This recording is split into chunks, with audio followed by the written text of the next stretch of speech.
Hello students, welcome back to the Analysis Hub. As you all know, we are studying our MPPSC Prelims Unit First और उसी को session में आगे बढ़ाते हुए हमने कल मिडिवल हिस्ट्री अपना स्टार्ट किया था।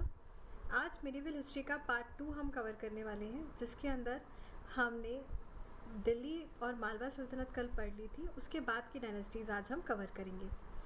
तो मुग़ल डायनेस्टी शुरू करने से पहले मेरा मानना था कि हम पहले एमपी की कुछ जो मेजर डायनेस्टीज़ थी जो उस समय डेवलप हो रही थी उनके बारे में पहले पढ़ लेते हैं। ठीक, तो आप प्लेटफॉर्म से जुड़े रहिए, वीडियो पूरा देखिएगा, तभी आपको कॉन्सेप्ट क्लैरिटी बनेगी। ठीक, तो चलिए हम आज का वीडियो अपना स्टार्ट करते हैं।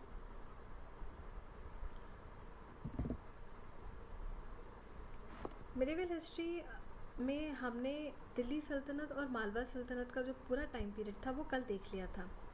ठीक है, और हमने ये भी देख लिया था कि जो इनका राइज है वो राजपूत क्लेन से हो रहा है। मतलब जो भी मिडिवल हिस्ट्री में आपको अभी पढ़ना है, जैसे परमार पढ़ोगे, चंदेल डायनेस्टी पढ़ोगे, ये कहीं ना कहीं इनका जो उद्गम है वो राजपूत क्लेन से निकल कर राजपूत वंश से निकल कर आ रहा है। ठीक है, तो सबसे पहले इस कड़ी को स्टार्ट करते हुए हमको देख लेना है कि जो जो मध्य प्रदेश की डायनेस्टीज़ है जिन्हें हमें कवर करना है उन्हें मैं एक बार आपको क्विक जल्दी से बता देती हूँ। जैसे कि आपको सबसे पहले यहाँ पर दिख रही है राष्ट्रकूट डायनेस्टी। ठीक है, उसके बाद हम पढ़ेंगे Gurjar Pratihar dynasty, Chandel dynasty, Kalachuri dynasty, Parmar dynasty. ये सारी हमको डायनेस्टी यहाँ पे कवर करनी है। और फिर हम पढ़ेंगे कच्छप घाट डायनेस्टी। और कच्छप घाट डायनेस्टी के अंदर जो 3 ब्रांचेस हमें पढ़नी है, जिसमें ग्वालियर ब्रांच, देवकुंड ब्रांच और नरवर ब्रांच। ठीक, तो ये वाली जो चीज़ें हैं आपको बहुत ज़्यादा टफ लेके नहीं चलनी है। कोशिश करेंगे कि इसमें सिर्फ फैक्चुअल जो भी डेटा है आपका उसको कलेक्ट करते हुए चले प्रीलिम्स के अकॉर्डिंगली। ओके, बाकी हम इसको कहानी के फॉर्म में ही पढ़ेंगे सो दैट आपके पास एक बैकग्राउंड जो इसकी स्टोरी है वो आपके माइंड में डेवलप हो जाए। तो सबसे पहले जैसा कि हमने पता किया अपने को राष्ट्रकूट डायनेस्टी से स्टार्ट करना है, तो सबसे पहले हम उसके बारे में देख लेते हैं। ठीक, अच्छा, अब अगर हम बात कर ही रहे हैं मिडिवल हिस्ट्री के बारे में, मध्य प्रदेश की जो मिडिवल हिस्ट्री है उसके बारे में, तो थोड़ा सा मैं राष्ट्रकूट डायनेस्टी जाने से पहले आपको बता दूं कि ये जो आपको इंडिया का पता होगा, जब मिडिवल हिस्ट्री चल रही थी तो उस समय हमारे पास ट्रीपार्टाइट स्ट्रगल करके एक कॉन्सेप्ट निकल के आता है, जिसके अंदर मेनली कुछ 3 राजवंश थे जिनके बीच में सत्ता को लेकर लड़ाई चल रही थी। ठीक है, वो 3 राजवंश कौन कौन से थे?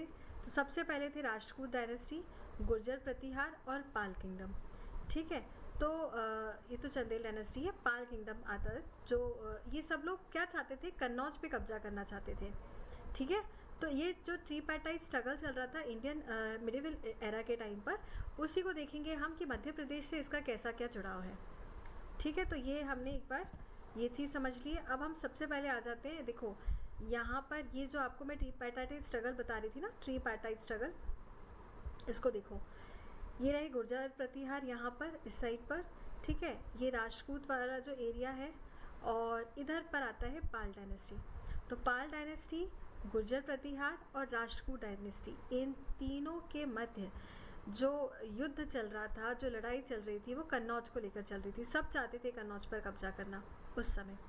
ठीक है, तो अब देख लेते हैं कि राष्ट्रकूट डायनेस्टी से स्टार्ट कर रहे हैं। राष्ट्रकूट डायनेस्टी में आपको सबसे पहले तो फाउंडर पता होना चाहिए, तो वो थे दंती दुर्ग। ठीक है, इसको दंती दुर्ग भी बोलते हैं या दंती दुर्ग भी कहीं कहीं आपको मिलेगा। ठीक है, और इनकी जो राजधानी थी राष्ट्रकूट डायनेस्टी की, जैसे आप इसमें देखोगे तो इन्होंने जब इस्टेब्लिश किया था तो मान्य खेड़ में इस्टेब्लिश किया था, बट वैसे प्रतिष्ठान बोला जाता था। ठीक है, यहाँ पर आपको शायद दिख जाए, एक बार और हम इसको देख लेते हैं। देखो यहाँ पर ने दिया होगा, अगर जैसे ये तो मानेखेत यहाँ पे दिया हुआ है। ठीक है, और इसको अगर हम, इससे ज़्यादा जूम तो ये होगा नहीं। ठीक है, कोई बात नहीं। तो ये मानेखेत में तो आपको भी याद रखना ही है कि राष्ट्रकूट डायनेस्टी में जो सबसे पहले आए थे दंती दुर्ग। ठीक है, उन्होंने मानेखेत में इसको स्टैब्लिश किया था, इस डायनेस्टी को। ठीक है, और अच्छा ये भी आपको पता होना चाहिए कि ये सब जो है सामंत ही हैं। ठीक है, तो ये सामंत से जब सामंत रहते हैं गुप्ता के, तो उसके बाद क्या होता है, ये अपने आप को इंडिपेंडेंट कर रहे हैं। ठीक है, और अपनी पर्टिकुलर जो डायनेस्टीज़ है उसका फॉर्मेशन हो रहा है। अच्छा, और भी ब्रांचेस हैं राष्ट्रकूट डायनेस्टी की, जैसे कि बैतूल रीजन में इनकी ब्रांच थी, ठीक है, जहाँ पर हमको मेनली कॉपर इंस्क्रिप्शन मिले हैं। तो ये जो मुल्ताई बैतूल वाला हिस्सा है वहाँ पर आपको कॉपर इंस्क्रिप्शन मिल रहे हैं, जहाँ से हमको पता चलता है राष्ट्रकूट डायनेस्टी के बारे में, ठीक है। उसके अलावा तीसार खेड़ी भी एक जगह है, ठीक है। तो मुल्ताई और तीसार खेड़ी दोनों ही जगह आपको कॉपर इंस्क्रिप्शन मिल रहे हैं राष्ट्रकूट डायनेस्टी को लेकर। और इसमें बात कही गई है जो इसमें आगे आने वाले थे गोविंद तृतीय, ठीक है, गोविंद तृतीय, इन्होंने प्रतिहार किंग नागभट्ट को हराया था, ठीक है। और कहाँ पर, एंड हेल्ड हिज कोर्ट इन उज्जैनी।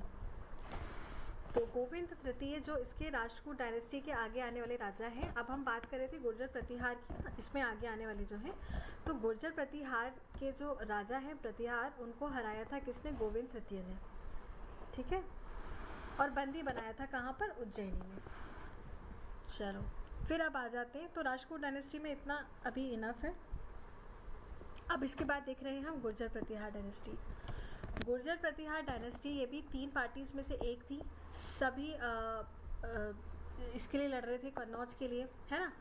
अच्छा, मध्य प्रदेश में जो प्रतिहार डायनेस्टी है उसका बहुत ज़्यादा वो था, प्रभाव था, ठीक है। और ये जो मेनली डायनेस्टी आई थी गुर्जर प्रतिहार डायनेस्टी, ये जोधपुर की डायनेस्टी थी, ठीक है। मेदाता जोधपुर जगह है, उधर की डायनेस्टी थी। पर फिर बाद में जाके ये उज्जैनी जो जगह है वहाँ पर ये लोग अपने आप को स्थापित कर लिए थे। वहाँ पर जाके इन्होंने अपने आप को वो कर लिया था, इस्टेब्लिश कर लिया था। और वहीं पर आप जब आओगे तो देखोगे कि आपके पास प्रतिहार जो किंग है, ठीक है, नागभट्ट की बात हो रही है, प्रतिहार किंग नागभट्ट की, वो हार गए थे। किससे हार गए थे? गोविंद तृतीय से हार गए थे, जो कि थे राष्ट्रकूट डायनेस्टी से। आई होप अब आपको क्लियर हो रहा होगा, ठीक है। हमने राष्ट्रकूट डायनेस्टी में इनके फाउंडर देखे, तो फाउंडर थे दंती दुर्ग, ठीक है, इतना आपको याद रखना है। और दूसरी बात ये याद रखनी है कि बैतूल में जो मुल्ताई और तिसार खेड़ी है वहाँ से कॉपर का इंस्क्रिप्शन मिलता है, जिसके अंदर हमें इस डायनेस्टी के बारे में पता चलता है। साथ में आपको याद रखना है कि जब गुर्जर प्रतिहार डायनेस्टी की बात होगी तब वहाँ पर क्या होगा कि नागभट्ट जो है ये हार जाएंगे, किससे? गोविंद तृतीय से, ठीक है। चलो अब तो हमारी नेक्स्ट डायनेस्टी जो है वो है गुर्जर प्रतिहार डायनेस्टी, ठीक। गुर्जर प्रतिहार डायनेस्टी में सबसे पहले तो हमको ये पता है कि गुर्जर प्रतिहार डायनेस्टी जो है वो ये जो जोधपुर वाला आपको एरिया दिख रहा है, मेदाता जोधपुर, वहाँ से ये आए थे। पर ये बाद में जाके क्या है, उज्जैनी में स्थापित हो गए थे। कौन? गुर्जर प्रतिहार डायनेस्टी, ठीक है। और गुर्जर प्रतिहार डायनेस्टी के जो फाउंडर हैं उनका नाम पता होना चाहिए, वो है हरिश्चंद्र, ये, ठीक है, हरिश्चंद्र, ये गुर्जर प्रतिहार डायनेस्टी के फाउंडर रहे हैं, ठीक है। चलो अब इनके जो इम्पोर्टेंट रूलर्स हैं उनके बारे में देख लेते हैं। सबसे पहले हम बात कर रहे हैं नागभट्ट फर्स्ट की, ठीक है। नागभट्ट फर्स्ट जो है ये आपके उज्जैनी के रहे रूलर, ठीक है। उज्जैनी में सबसे पहले रूलर यही रहे हैं। और यहाँ पर ये जो रूलर हैं आपके कौन? नागभट्ट फर्स्ट। ये माना जाता है कि जब क्योंकि देखो ये वाला एरिया है तो यहाँ पे अरबों का आक्रमण भी था, तो ये पहले रूलर थे जिन्होंने आक्रमण जो है उसको फेस किया है और डिफेंड किया है। साथ में इनका जो एरिया था नागभट्ट के टाइम पे वो गुजरात से लेकर कहाँ? ग्वालियर तक का था, ठीक है। और इसके बारे में आपको ये पता होना चाहिए कि इन्होंने क्या है, दंती दुर्ग, दंती दुर्ग कौन था? जो राष्ट्रकूट डायनेस्टी थी उसका फाउंडर था दंती दुर्ग, उसके साथ इन्होंने युद्ध किया था और उसको हराया था, ठीक है। बस इतना ही पता होना चाहिए। नागभट्ट फर्स्ट में क्या होगा, इसके बाद जो रूलर्स आएंगे वो उतने खास इम्पॉर्टेंट नहीं थे, जिसमें से उसके जो भतीजे थे काकुल और देवराजा। पर देवराजा का जो बेटा आएगा, ठीक है, कौन? देवराजा का बेटा आएगा वत्सराज। ये अपने आप में कहीं पावरफुल किंग रहा है। इसी के टाइम पीरियड में जो इनका एक्सपेंशन है वो नॉर्थ इंडिया तक पहुंचता है। किसका एक्सपेंशन? इनके एम्पायर का एक्सपेंशन नॉर्थ इंडिया तक पहुंचता है। वत्सराज ने ये जो ट्रीपार्टाइट स्ट्रगल चल रहा था राष्ट्रकूट, पाल और गुर्जर प्रतिहार डायनेस्टी के बीच में, उसमें भाग लिया था और जो पाल के रूलर था कौन? धर्मपाल, उसको हराया था, ठीक है। साथ में वत्सराज जो है उसने अपनी जो कैपिटल थी वो कन्नौज बनाई थी, ठीक है। और उसके बाद क्या होगा कि कन्नौज कैपिटल बनाने के बाद, धर्मपाल से युद्ध होने के बाद, उसको हराने के बाद अंत में होगा ये कि राष्ट्रकूट डायनेस्टी का एक रूलर आएगा ध्रुव, वो हरा देगा इनको वापस से और कन्नौज पर कब्जा कर लेगा। पर अब ऐसा होता थोड़ी ना है, वापस से कन्नौज तो चाहिए, तो गुर्जर प्रतिहार क्या करेंगे, फिर से लड़ाई करेंगे। तब आएंगे नागभट्ट द्वितीय। तो नागभट्ट द्वितीय जो है ये भी पावरफुल किंग रहेंगे, ये गुर्जर प्रतिहार डायनेस्टी की प्रेस्टीज को वापस रिस्टोर करेंगे और अटैक करेंगे कहाँ पे, कन्नौज पर। और किसको हरा देंगे, चक्रयुद्ध को। अभी चक्रयुद्ध कौन है, देखो जब वत्सराज लड़ाई कर रहे थे किससे, धर्मपाल से, तो पाल रूलर के कौन थे, ये धर्मपाल थे। तब पाल डायनेस्टी में धर्मपाल के जाने के बाद कौन आ जाएगा, चक्रयुद्ध। तब चक्रयुद्ध जो है वो अपनी पीढ़ी के नागभट्ट द्वितीय से युद्ध करेंगे और आखिर में हार जाएंगे। नागभट्ट द्वितीय जो है ये भी किसी ना किसी से हारेंगे। तो अभी हमने पढ़ा था राष्ट्रकूट डायनेस्टी में गोविंद तृतीय करके एक राजा आएंगे, वो किसको हरा देंगे, नागभट्ट द्वितीय को हरा देंगे। तो इतिहास आप समझ रहे हो कुछ कैसा चल रहा है। ये जो ट्रीपार्टाइट स्ट्रगल है ना, इसमें यही होता है, इसको मारेगा कोई, फिर वहाँ से फिर ये जीतेंगे, फिर रिस्टोर करेंगे, फिर वापस हारेंगे, ठीक है। और इनको बंदी बना लिया जाएगा, कहाँ, उज्जैन में, ठीक है। पर फिर क्या होगा, नागभट्ट द्वितीय है ना, पावरफुल रूलर रहे हैं, वो आएंगे और मालवा को वापस से रिकवर करेंगे, किससे, राष्ट्रकूट से, ठीक है। आई होप ये वाली स्टोरी आपको क्लियर हो गई होगी, है ना। इसमें ज़्यादा कुछ नहीं है, मेन तो आपको बस ये पता है कि वत्सराज आएंगे, वत्सराज क्या करेंगे, अपना जो एक्सपेंशन पॉलिसी है उसको लेके नॉर्थ इंडिया पहुंचेंगे। ट्रीपार्टाइट स्ट्रगल के अंदर जो पाल रूलर है धर्मपाल, उनको हराएंगे, कन्नौज को कैपिटल बनाएंगे और हार जाएंगे, किससे, राष्ट्रकूट डायनेस्टी के ध्रुव से। पर क्या होगा, फिर कोई आएगा, कौन आएगा, नागभट्ट द्वितीय आएंगे। नागभट्ट द्वितीय वापस क्या करेंगे, चक्रयुद्ध से लड़ाई करेंगे और कन्नौज को वापस अपनी सत्ता पे लेकर आएंगे। बट फिर क्या होगा, फिर यह होगा कि राष्ट्रकूट डायनेस्टी के फिर एक रूलर आएंगे, कौन, गोविंद तृतीय। ये गोविंद तृतीय वापस किसको हरा देंगे, नागभट्ट द्वितीय को हरा देंगे। पर ऐसा होता थोड़ी ना, नागभट्ट द्वितीय फिर आएंगे और रिकवर करेंगे किसको, मालवा को, ठीक है। समझ में आ गया, बस इतनी सी स्टोरी थी। अब आ जाते हैं कहाँ, मिहिर भोज पे।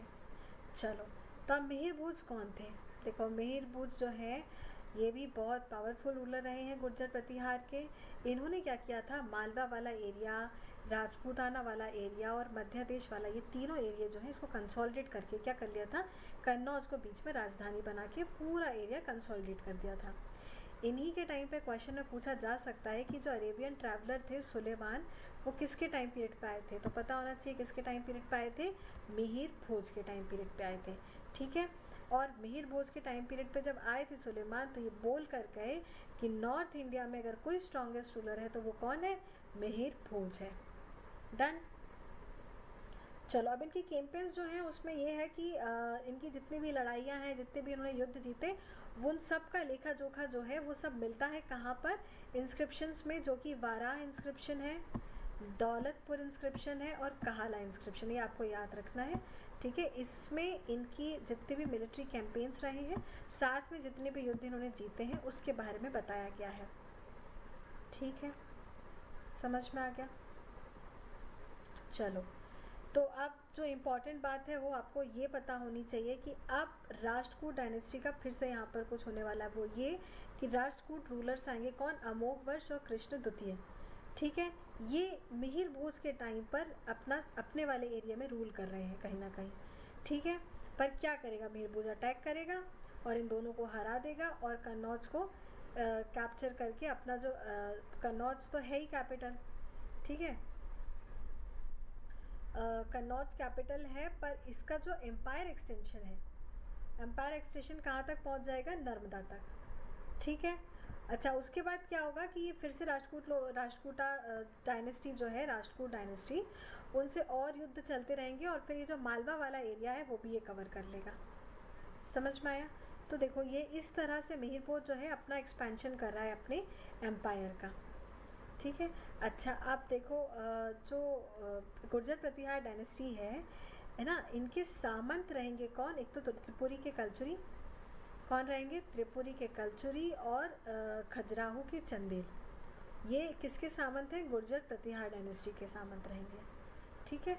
और मिहिर भोज के बाद 2 राजा आएंगे या 2 रूलर्स आएंगे, कौन कौन से? एक तो महेंद्र पाल और भोज द्वितीय, पर ये अभी इम्पॉर्टेंट नहीं है हमको पढ़ना, ठीक है। इसके बाद जो राजा जिन्हें हमें पढ़ना है वो है महिपाल। महिपाल से आपको ये क्वेश्चन पूछ सकते हैं कि अभी तो हमने सुलेमान ट्रेवल का पढ़ा था, अभी एक आएंगे अल मसूदी। तो अल मसूदी जो है ये नॉर्थ इंडिया विजिट कर रहे हैं, किसके टाइम पीरियड पे? महिपाल के टाइम पीरियड पे। फिर आ जाओ राज्यपाल पे। तो राज्यपाल जो है ये महाशय जो है ये मारे गए थे, किससे मारे गए थे? चंदेल किंग विद्याधर से। ये चंदेल किंग है विद्याधर, इन्होंने मार दिया था राज्यपाल को। और रीज़न क्या था? रीज़न ये था कि राज्यपाल के समय पे जब गजनवी ने अटैक किया तो इन्होंने उसके सामने सरेंडर कर दिया था, बस इतनी सी बात थी, ठीक है। तो ये आपका क्या कवर हो गया? गुर्जर प्रतिहार डायनेस्टी हमने कवर कर ली। चलो तो अब देरी ना करते हुए अब आ जाते हैं हम मेन अपनी चंदेल डायनेस्टी पे। देखो चंदेल डायनेस्टी कहाँ पर है? ये रही चंदेल डायनेस्टी, ठीक है। इसको मैं आपको थोड़ा सा ऐसे कर देगा, ये दिख रही है चंदेल डायनेस्टी। अभी देखो बॉर्डर लाइन में आप ये भी समझो, चंदेल डायनेस्टी तो यहाँ पर रूल कर ही रही है। इधर पे परमार है, यहाँ पे सोलंकी, यादव, कलचुरी, अभी हमें कलचुरी पढ़ना है, त्रिपुरी के कलचुरी, ठीक है। तो ये आपको बॉर्डर लाइन्स भी कुछ पता होनी चाहिए, इससे आपका थोड़ा सा ना माइंड उसके हिसाब से आप कहानी को फ्रेम कर पाओ। तो जैसा हमने पता किया था अभी क्या कि चंदेल जो है, खजुराहो के चंदेल, ये कौन थे? ये सामंत थे, फिड्यूटरीज थे, किसके? गुर्जर प्रतिहार रूलर्स के। अच्छा, तो इसके फाउंडर कौन है? तो फाउंडर है ननूक, ठीक है। चंदेल डायनेस्टी के फाउंडर है ननूक। और ये जो डायनेस्टी है ये रूल कर रही है 9 से 13 सेंचुरी के बीच में, ठीक है। और इनका जो एरिया है बुंदेलखंड रीजन वाला एरिया है, हमने देख ही लिया। चंदेल जो रूल कर रहे हैं बुंदेलखंड रीजन वाला एरिया में रूल कर रहे हैं, ठीक है। अब चंदेल डायनेस्टी में आपको जो राजा मिलने वाले वो है यशोवर्मन, ठीक है। ये क्या करेंगे? अपनी इंडिपेंडेंस घोषित कर देते हैं कि अब वो स्वतंत्र है। यशोवर्मन जो है इंडिपेंडेंस घोषित कर देते हैं। पर अगर सही मायनों में पूछा जाए आपसे तो चंदेल डायनेस्टी का पहला इंडिपेंडेंट रूलर कौन था? तो उसका नाम आएगा यहाँ पर धंग, ठीक है। ये किसका बेटा था? यशोवर्मन का ही बेटा था, ठीक है। ये पहला इंडिपेंडेंट रूलर बना था। अच्छा, इसमें कुछ इंपॉर्टेंट रूलर हैं जो आगे देखेंगे, जैसे नन्नूक तो हमने देख लिया। नन्नूक के बाद जयशक्ति, धंगदेव, है ना। धंगदेव किसके बेटे थे? यशोवर्मन के। विद्याधर, परमार्दी देव, गणदेव, ठीक है। और इनके बैटल्स जो हैं वो देख लेते हैं। तो बैटल्स कौन कौन से थे? एक तो त्रिपुरी के कलचुरी के साथ ये लोग लड़ाई करेंगे, और जो मालवा के परमार हैं उनके साथ। ये रहे मालवा के परमार, इनसे लड़ाई होगी इनकी, और कलचुरी से लड़ाई होगी, ठीक है। इनसे लड़ाई होगी। और हालांकि चंदेल डायनेस्टी अपने आप में पावरफुल डायनेस्टी है, तो कहीं ना कहीं क्या करेंगे ये लोग? अपना एक्सपेंशन करेंगे चंदेल डायनेस्टी का, और एक्सपेंशन करेंगे साथ में जो महमूद गजनवी का अटैक है। देखो यहाँ पे घुरीद डायनेस्टी आपको दिख ही रही है ये। तो यहाँ से जो है आपका जो गजनी है या गजनवी है, इसके इन्वेजन होंगे। तो ये इन्वेजन के टाइम पर चंदेल डायनेस्टी में कौन रहेंगे? विद्याधर। और हमने अभी इससे पहले वाला जो पार्ट है उसमें हमने बहुत अच्छे से इस चीज़ को समझा था कि जब गजनवी ने अटैक किया था तब विद्याधर के साथ इसका फेस ऑफ हुआ था, जिसके अंदर जो दूसरी लड़ाई थी, ठीक है, दूसरी लड़ाई के अंदर इन्होंने बीच में ट्रीटी की थी। इस ट्रीटी के अंदर जो गजनवी ने 15 किले जीते थे वो 15 किले वापस लौटा देता है, किसको? विद्याधर को। और विद्याधर उसके बदले में इसको बहुत सारी धन संपदा दे देता है, ठीक है। और जो मंदिर है, ठीक है, विद्याधर जो है उसी उपलक्ष्य में एक मंदिर की स्थापना करता है। अब वो कौन सा मंदिर था वो हम कल पढ़ चुके हैं, ठीक है, हमारे इससे पहले वाले लेक्चर में, पार्ट 1 लेक्चर में। तो अगर आपने नहीं देखा तो पहले पार्ट 1 लेक्चर ज़रूर देखना, ठीक है। और वो वाला जो आपका मंदिर है, ठीक है, वो मुझे ज़रूर बताना। चलो, तो ये आपका हो गया कौन? विद्याधर का पार्ट। चंदेल डायनेस्टी में हमने इतना पढ़ लिया। चलो अब आगे देख लेते हैं कि इनके क्या क्या बैटल्स रहे। तो हमने जैसे कि देखा कि त्रिपुरी के कलचुरी के साथ इनके बैटल्स रहेंगे और मालवा के परमार के साथ। अच्छा देखो, जो भी हम चीज़ें पढ़ रहे हैं ना वो आप कनेक्ट भी करते जा रहे हो। क्यों सिर्फ यही 2 डायनेस्टी के साथ? क्योंकि इनको एक्सपेंशन करना है। जब भी हम एक्सपेंशन की नीति अपनाते हैं तो उसमें हम सबसे पहले अपने बॉर्डर में जो नेबर्स हैं उन्हीं को तो अपनाएंगे। इसलिए इसमें जो अगर स्ट्रगल है, इसमें जो बैटल्स हो रहा है, वो भी आपने देखा कि बॉर्डर वाले जो एरिया है उसमें ही हो रहा है। ठीक है। और इसके अलावा आपको यहाँ पर आर्ट एंड कल्चर में आपको पता होना चाहिए कि चंदेल डायनेस्टी ने खजुराहो के मंदिर बनवाए थे। ठीक है। और ये टूरिस्ट प्लेस जो है खजुराहो के मंदिर, जो कि बहुत फेमस है अपने आप में। ठीक है। और अच्छा, खजुराहो को क्या बोला जाता है? Pilgrimage for sculpture art. ठीक है, पिलग्रिमेज फॉर स्कल्पचर आर्ट, ये आप ध्यान रखेंगे। अब आ जाते हैं हम कलचुरी डायनेस्टी पे। ठीक है, हमने चंदेल डायनेस्टी यहाँ पर कवर कर ली। देखो, आप कलचुरी डायनेस्टी की बात करें तो ये त्रिपुरी में है। ठीक है, त्रिपुरी की कल्चरी से ये फेमस है। और ये जो है ये सामंत है किसके? राष्ट्रकूट डायनेस्टी के। यहाँ पर है राष्ट्रकूट डायनेस्टी, तो राष्ट्रकूट डायनेस्टी के ये सामंत है।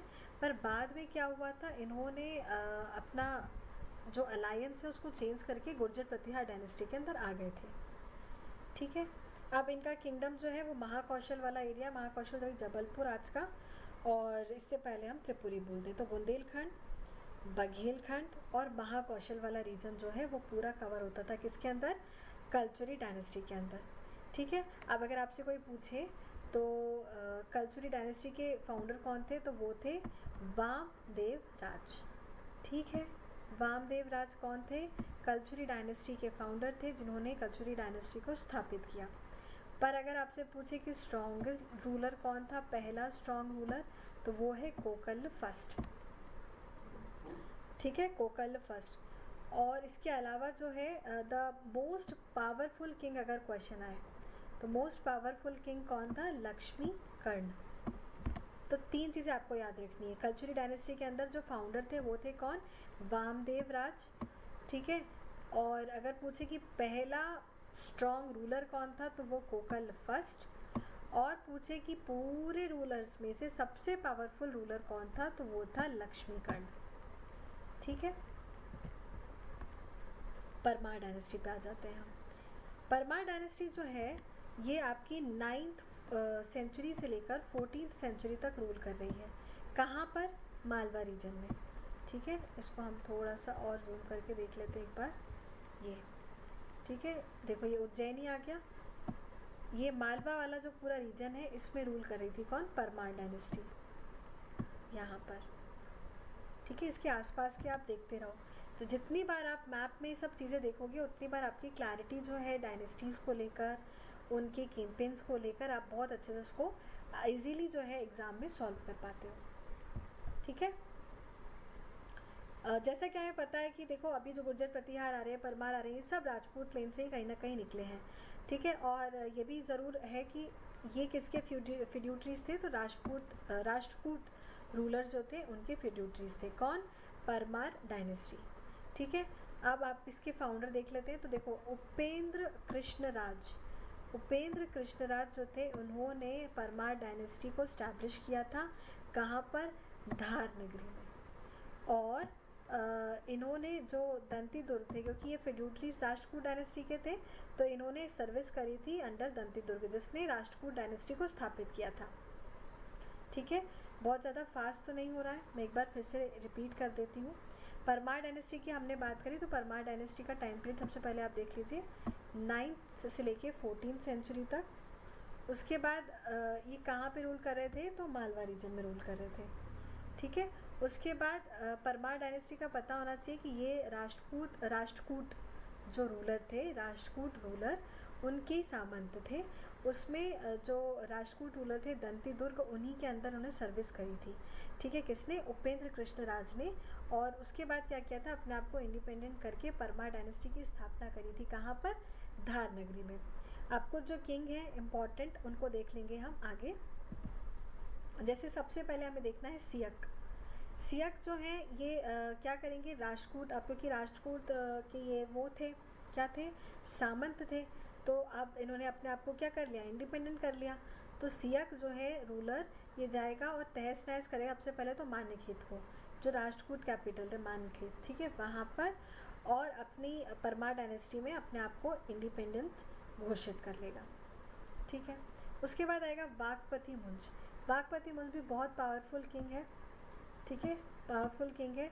और रियल फाउंडेशन अगर बोलेंगे परमार डायनेस्टी का तो वाकपति मुंज आएगा, ठीक है। इसने क्या किया था, चालुक्य किंग तैलप द्वितीय को हराया था और बहुत बार हराया था। पर क्या हुआ था, इसमें कहानी कुछ ऐसी थी कि तैलप द्वितीय को इसने वैसे तो बहुत बार हराया, पर जब लास्ट में हुआ ये कि इसको हराने गया था दोबारा से, पर जो चालुक्य किंगडम थे उन्होंने इसको घेर लिया चारों तरफ से, किसको, वाकपति मुंज को, और उसको वहीं मार दिया। तो ये इसने इतना बार जीतने के बाद भी ये मारा गया था, ठीक है। अच्छा, ये इम्पॉर्टेंट है आपके लिए कि जो मुंज सागर लेक है धार में, वो वाकपति मुंज ने बनवाई थी, ठीक है।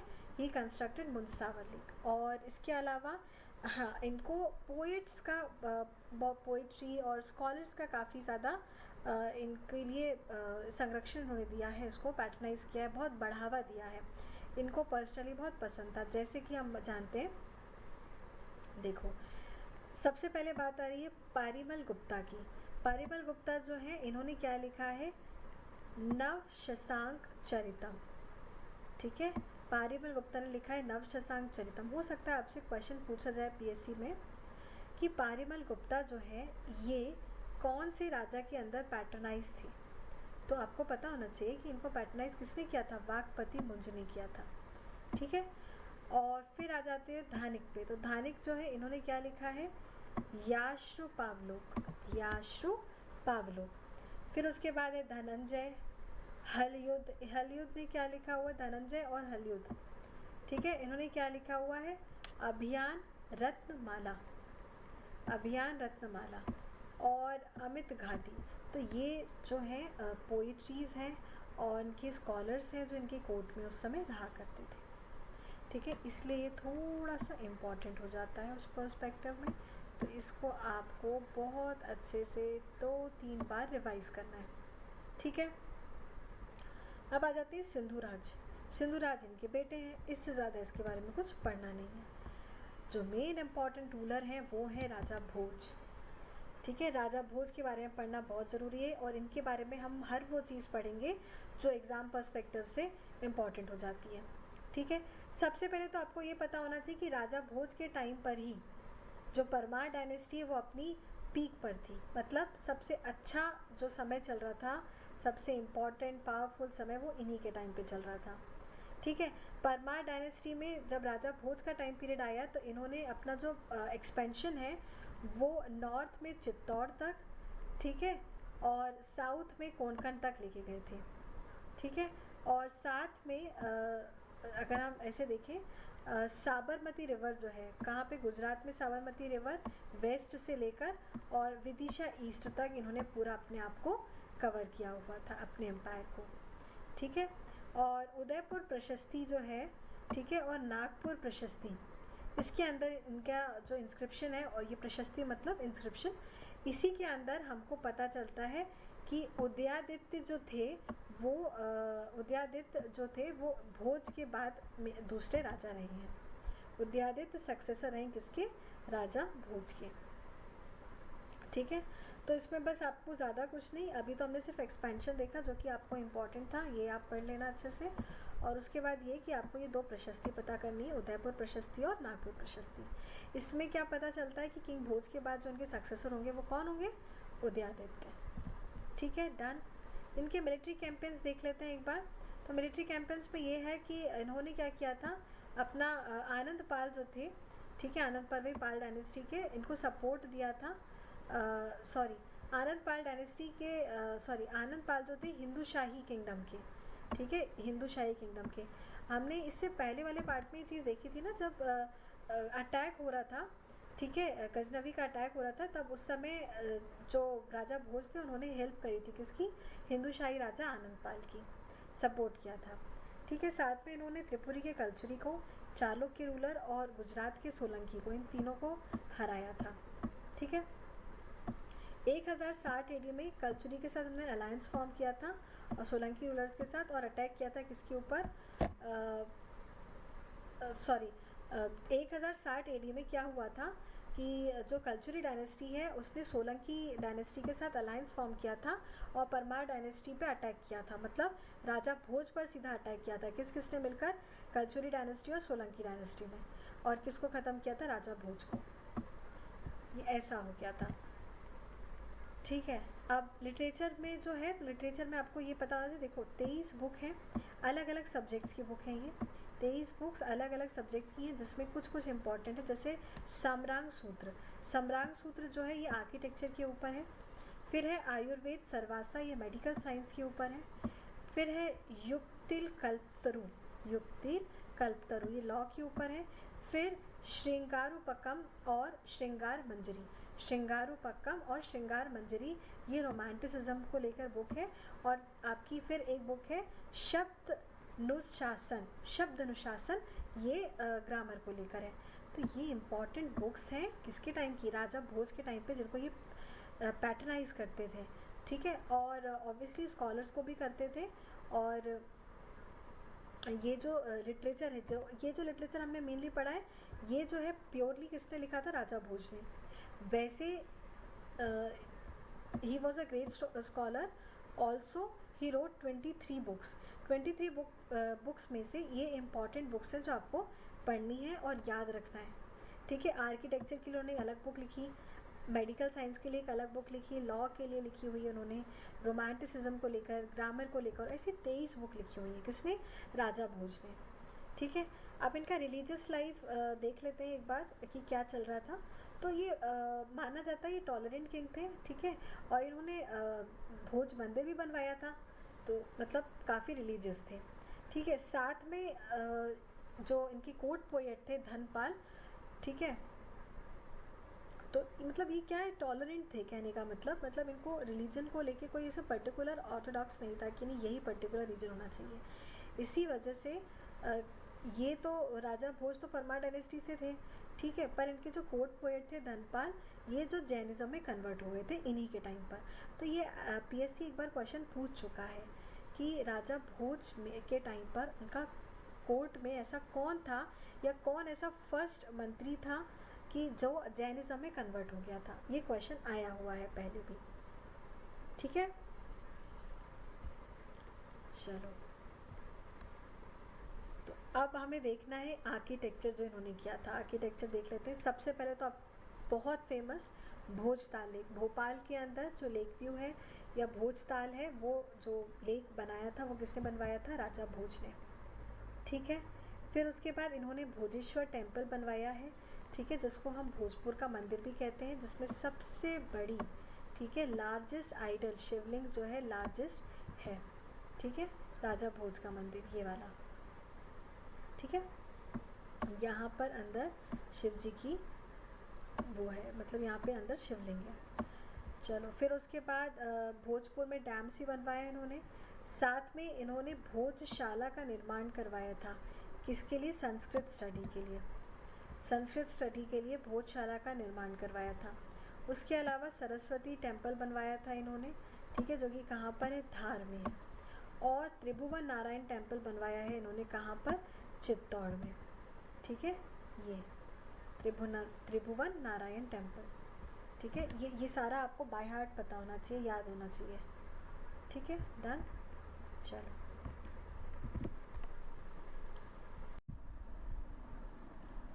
चलिए, तो अब स्टार्ट कर रहे हैं हम अपना Mughal era. Okay, Mughal era जो है मध्य प्रदेश में। स्टार्ट करने से पहले थोड़ा सा आउटलाइन ये कि वैसे मुग़ल एरा कब स्टार्ट हो रहा था हमारा? 1526 से, जब बाबर की एंट्री हो रही थी, है ना।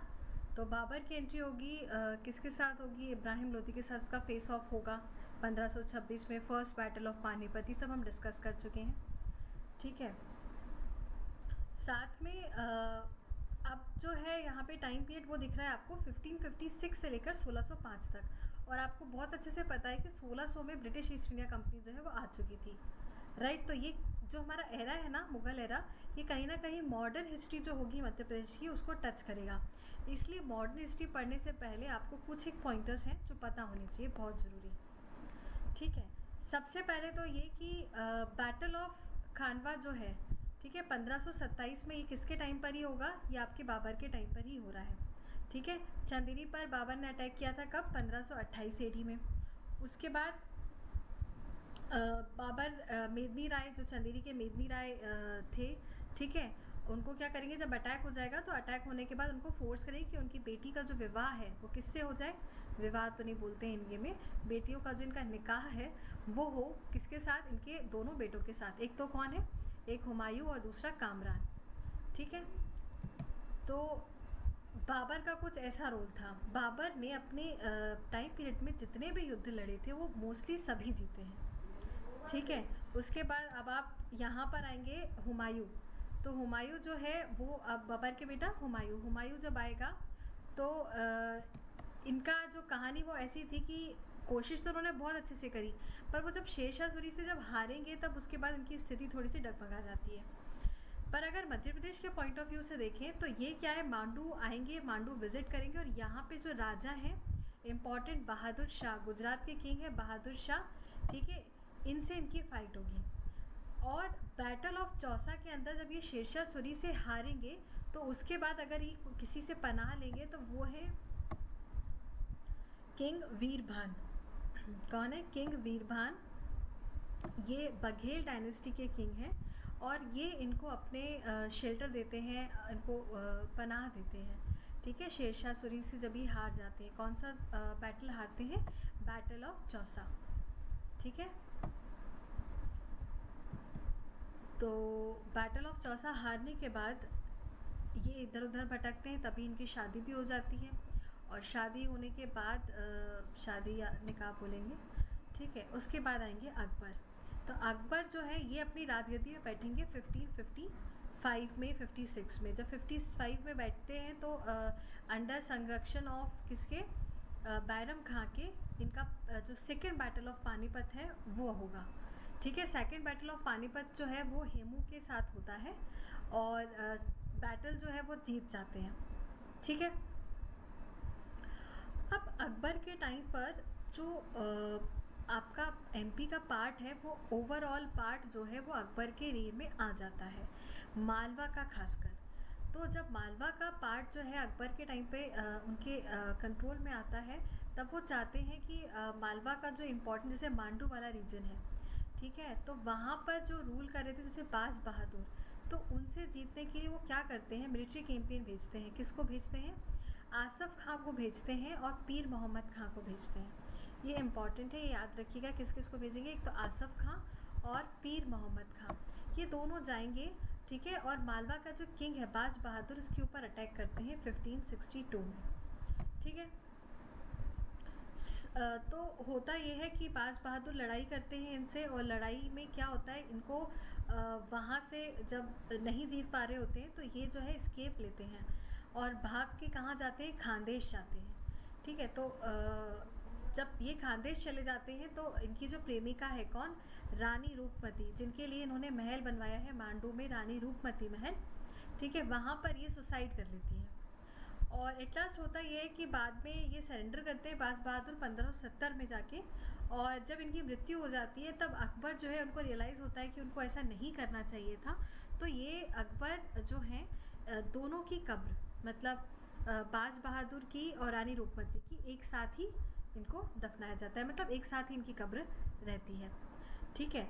और अब ये वाला एक पार्ट हो गया कौन सा, जब हम मालवा के किंग पर अटैक करा रहे हैं, ठीक है, मांडू वाला एरिया। अब गोंडवाना किंगडम की जब बात करेंगे तो गोंडवाना किंगडम में फिर अकबर का कहीं नाम आएगा और नेगेटिव रोल में ये नाम ऐसा आ जाएगा कि ये जो है रानी दुर्गावती पर अटैक करेंगे और रानी दुर्गावती पर अटैक करने के लिए किसको भेजेंगे, आदम खां को भेजेंगे।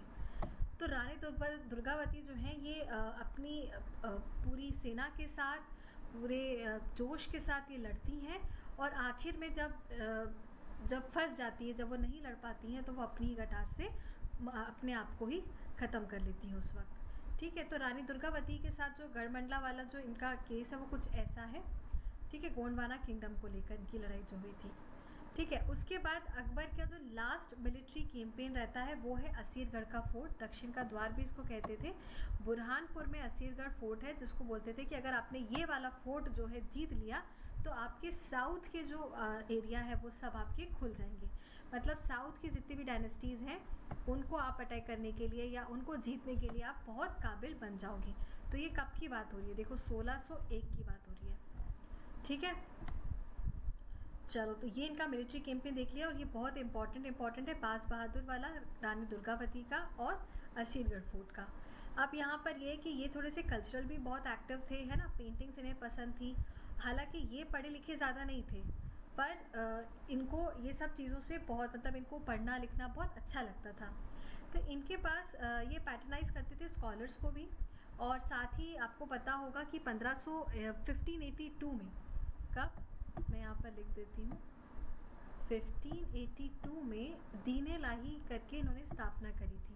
दीने लाही में होता ये था कि अलग अलग धर्म से जितने भी स्कॉलर्स थे वो आके बैठते थे, ठीक है। इन्होंने मतलब इन्होंने एक पहले तो इंस्टीट्यूशन बनाया जिसके अंदर क्या होता था, धर्म सभा लगती थी, जिसमें अलग अलग धर्म के स्कॉलर्स आएंगे, बैठेंगे और बातचीत करते थे अपने अपने धर्म को लेके।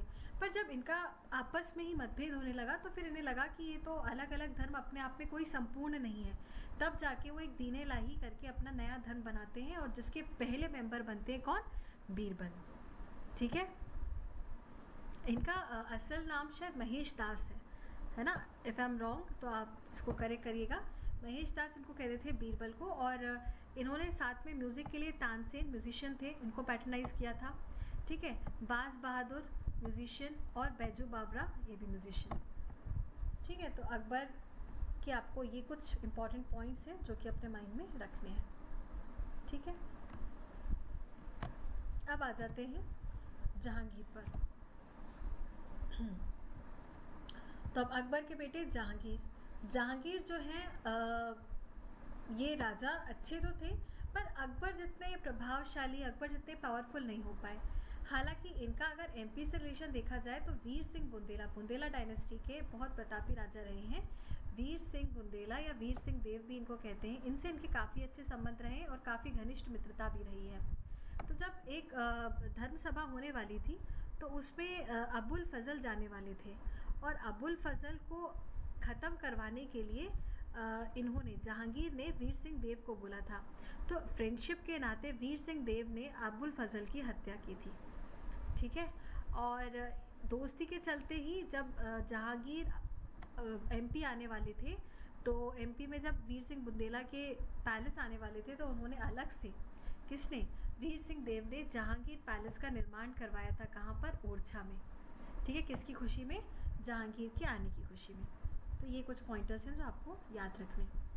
तो यहाँ पर हमारा जो मुग़ल वाला एरा है एमपी के अंदर, मिडिवल हिस्ट्री के अंदर मुग़ल डायनेस्टी हमने यहाँ पर कवर कर ली है, ठीक है। इसके बाद के जो राजा वो उतने प्रभावशाली नहीं रहे। हालांकि हम पढ़ेंगे बहादुर शाह को जब मॉडर्न हिस्ट्री पढ़ेंगे, तो मॉडर्न हिस्ट्री में बस उनका थोड़ा सा पार्ट रहेगा, वो भी इंडियन मॉडर्न हिस्ट्री के पर्सपेक्टिव से थोड़ा ज़्यादा है, ठीक है। पर जब हम एमपी मॉडर्न हिस्ट्री के पर्सपेक्टिव में पढ़ेंगे तब मुग़ल एरा जो है उतना नहीं है, पर हाँ मराठाओं का जो आगमन है उसको हमको थोड़ा सा इम्पोर्टेंट लेके चलना है, ठीक है। चलो अब आगे चलिए, अब हमारी नेक्स्ट डायनेस्टी है वो है तोमर डायनेस्टी। तो सबसे पहले तोमर डायनेस्टी की लोकेशन देख लेते हैं। यहाँ पर ये है तोमर, ठीक है। यहाँ पर हमने अभी पढ़े थे त्रिपुरी की कल्चुरी डायनेस्टी पढ़ी थी हमने, ठीक है। और परमार डायनेस्टी, ठीक है। उसके बाद सोलंकी की डायनेस्टी, और उससे थोड़ा सा ऊपर चले जाएंगे तो यहाँ पर आपका तोमर डायनेस्टी मिलेगी, ठीक है। तो ये जो आपकी तोमर डायनेस्टी है वो एग्जैक्टली वहाँ नहीं पहुँचेगा, ये ग्वालियर से टच होके जा रहा है, ठीक है। तो जो ग्वालियर के तोमर की जो डायनेस्टी है, ठीक है, इन्होंने क्या किया था, ग्वालियर और इसके आसपास के क्षेत्रों पर राज किया था। तो पहले इसके जब शुरुआत थी तो ये दिल्ली सल्तनत के ही सामंत हुआ करते थे। कौन, तोमर जो थे, ये दिल्ली सल्तनत में जो तुगलक राजवंश आया था, अपने तुगलक डायनेस्टी पढ़ी थी, वो तुगलक डायनेस्टी के ये सामंत थे। और 1390 में, मतलब 1390 के टाइम पर इन्होंने अपने आप को क्या, स्वतंत्र घोषित कर दिया था या इंडिपेंडेंट घोषित कर दिया था। तो ये इंडिपेंडेंट हो गए। तो उसके बाद ये जो ये वाला एरिया है इसके अंदर ये लोग आए थे, ठीक है। और सबसे इम्पॉर्टेंट जो इनके रूलर रहे हैं वो आएंगे वीर सिंह देव, ठीक है। ये रहे वीर सिंह देव। तो हमने क्या देखा कि सबसे पहले तो ये किसके, दिल्ली सल्तनत में ही जो तुगलक डायनेस्टी थी उसके सामंत हुआ करते थे, और बाद में जाके 1390 के आसपास इन्होंने अपने आप को फ्रीडम मतलब अपने आप को स्वतंत्र घोषित कर दिया, इंडिपेंडेंट घोषित कर दिया। ठीक है।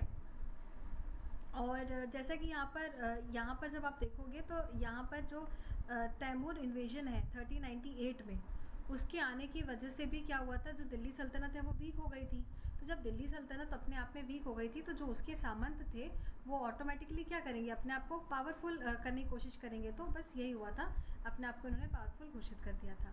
और उसी का एडवांटेज लेकर वीर सिंह देव जो हैं उन्होंने तोमर डायनेस्टी की स्थापना कर दी थी। कहाँ पर, ग्वालियर में। ठीक है। और इसके जो नेक्स्ट रूलर आएंगे जिनका नाम है दुगेंद्र सिंह, ये याद रखिएगा। ठीक है, ये इम्पॉर्टेंट है और ये फैक्चुअल में डेटा में है, ये आपसे क्वेश्चन पूछा जा सकता है कि जो तोमर राजा थे दुगेंद्र सिंह, इन्होंने अपना पैटर्नेज किसको दिया था, तो जैन रिलीजन को। इस कहने का मतलब ये है, थे राजपूत पर ये जैन में फॉलो हो गए थे, फिर जैनिज्म को इन्होंने फॉलो किया था। ठीक है, I hope this much is clear to you. Next जो हम पढ़ने वाले हैं वो है मान सिंह तोमर के बारे में। तो ये इंपॉर्टेंट हो जाते हैं तोमर डायनेस्टी के अंदर, जो बहुत फेमस रहे हैं, है ना, राजा मान सिंह तोमर। और खासकर अपनी युद्ध नीति में तो थे ही, साथ में इनको ये म्यूज़िक के लिए भी काफ़ी फेमस माने जाते हैं। ठीक है, इनके बारे में ये भी है कि मृगनैनी जो थी, रानी मृगनैनी, इनसे ये प्रेम करते थे और इन्होंने उनके लिए, मृगनैनी के लिए गुजरी महल बनवाया था। ठीक है, ये ग्वालियर फोर्ट है, ये आपको दिख रहा होगा। ग्वालियर फोर्ट के अंदर इन्होंने गुजरी महल बनवाया था। किसके लिए बनवाया था, रानी मृगनैनी के लिए। और साथ में इन्होंने एक बुक भी लिखी थी जो म्यूज़िक के ऊपर थी, जिसका नाम था मन कौतूहल। तो ये जो है ये इंपॉर्टेंट फैक्ट्स हैं। ओके, एक तो रानी मृगनैनी का नाम आएगा। ठीक है, रानी मृगनैनी से नाम जुड़ा हुआ है गुजरी महल का। तो गुजरी महल कहाँ है, ग्वालियर फोर्ट के अंदर है। और साथ में अगर म्यूज़िक से रिलेटेड बात आएगी तो म्यूज़िक से रिलेटेड मन कौतूहल जो है करके इन्होंने एक बुक लिखी हुई थी।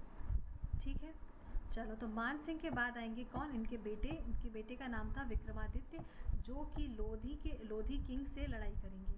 ठीक है, दिल्ली सल्तनत में, दिल्ली सल्तनत के लोधी किंग जो है उनसे इनका युद्ध होगा।